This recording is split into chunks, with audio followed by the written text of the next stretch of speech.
قرآن مجید کا سورہ نمبر 112 سورہ اخلاص۔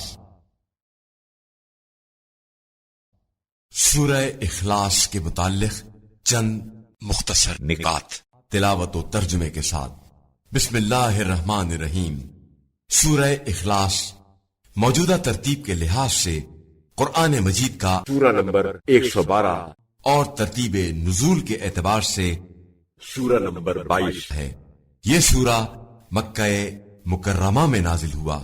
اس سورے کو اخلاص اس لیے کہا جاتا ہے کیونکہ اس میں خالص توحید کا تذکرہ ہے۔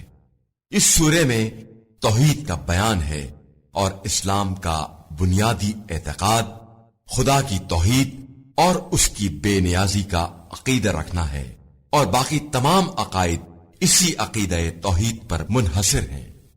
اسی سورے سے اسلام اور کفر کے درمیان فرق بھی واضح ہو جاتا ہے، کیونکہ کافروں نے جتنے بھی خدا بنا رکھے ہیں وہ سب محتاج ہیں، اور اسلامی نقطۂ نگاہ سے صرف ایک خدا ہے، اور وہ بھی بے نیاز، اور اس کی بے نیازی کی شان یہ ہے کہ وہ ہر ذات اور ہر رشتے سے بے نیاز ہے۔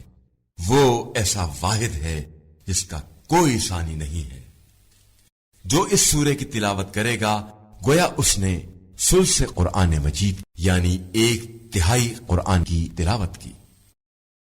بسم اللہ الرحمن الرحیم۔ شروع نام سے اللہ کے جو بڑا مہربان نہایت رحم کرنے والا ہے۔ قل هو اللہ احد۔ اے رسول صلی اللہ علیہ وآلہ وسلم کہہ دیجئے کہ وہ اللہ ایک ہے۔ اللہ الصمد۔ اللہ پر حق اور بے نیاز ہے۔ لم یلد ولم یولد۔